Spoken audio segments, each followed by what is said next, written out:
Welcome back to the Plazm Daily Health Report. It is day 64, and folks, we have an absolutely extraordinary situation to talk about today. The headline says it all. The protocol's floors are actually rising in the middle of a market crash. Okay, let's get right into this. But first, you know the drill, our standard disclaimer. This content is for educational and informational purposes only. It is absolutely not financial advice. Please always do your own research before making any investment decisions. All right, let's just rip the Band-Aid off and get straight to the core paradox here. On one hand, you've got the market price for Plazm, which fell 16%. Ouch. But then you look at the protocol's base floor, its most fundamental line of defense, and it went up by a staggering 23%. This is the central mystery we are unpacking today. Now, this isn't happening in a bubble. The wider market is deep in a state of extreme fear. The Plazm price is down to 68 cents, and its partner token, eShare, has also dropped 12%. So yeah, this is a very real market downturn we're in. So this is the big question, right? How on earth is this possible? How can the protocol's foundation get mathematically stronger while the market price is just tanking? Well, that's exactly what we're about to find out. The answer, it turns out, lies in three very specific mechanics. Three incredibly powerful forces inside the protocol that are working together, pushing back against all that negative market pressure. And here they are. First, we've got an acceleration in token burns. Second, a massive, and I mean massive, surge in staking. And third, maybe the most important, a dramatic collapse in the liquid supply that's actually available for sale. Let's break each one down. Okay, force number one is all about destruction, but in a good way. We're talking about the permanent removal of Plazm tokens from the total supply. This isn't just locking them up, this is destroying them forever. And wow, the rate of that destruction is really picking up steam. In just the last day, another 1,600 Plazm tokens were permanently burned. That's an 11.8% increase in the total number of burned tokens, tightening that overall supply for good. The second force is all about conviction.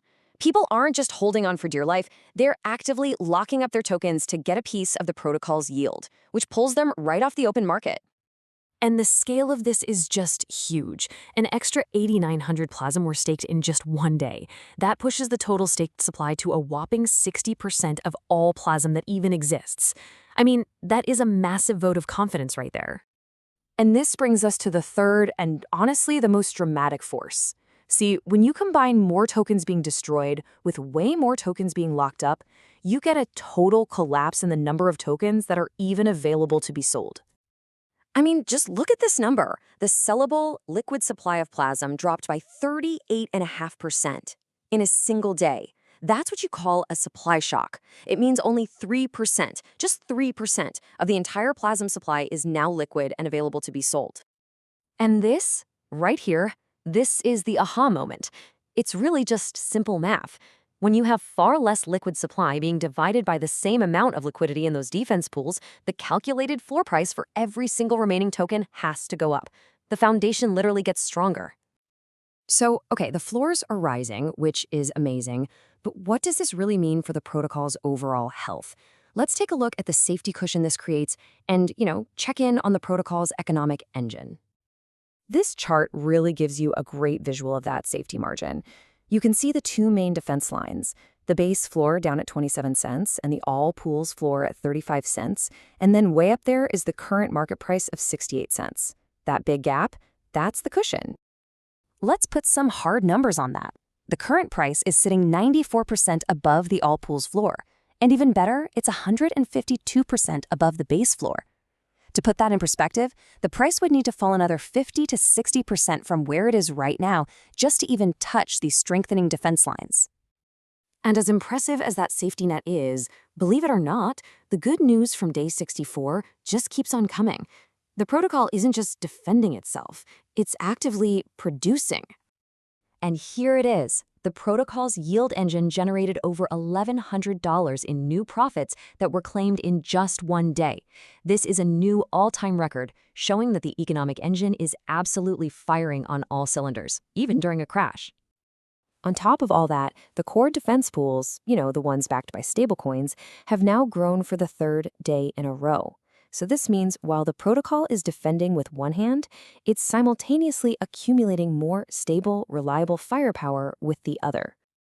Okay, let's bring all this data together. After a day of extreme fear and falling prices, what is the final verdict on the health of the protocol? This slide right here is really the summary of strength. The floors rose while the price fell. The liquid supply collapsed. Staking surged. Burns accelerated. And the yield engine hit a new record. Every single one of these core health metrics moved in a powerfully positive direction. And that leaves us with this one final crucial thought. What we all just witnessed on day 64 is the anti-fragile thesis being proven in real time. The stress of a market crash isn't breaking the system, it is fundamentally mathematically making the entire protocol stronger.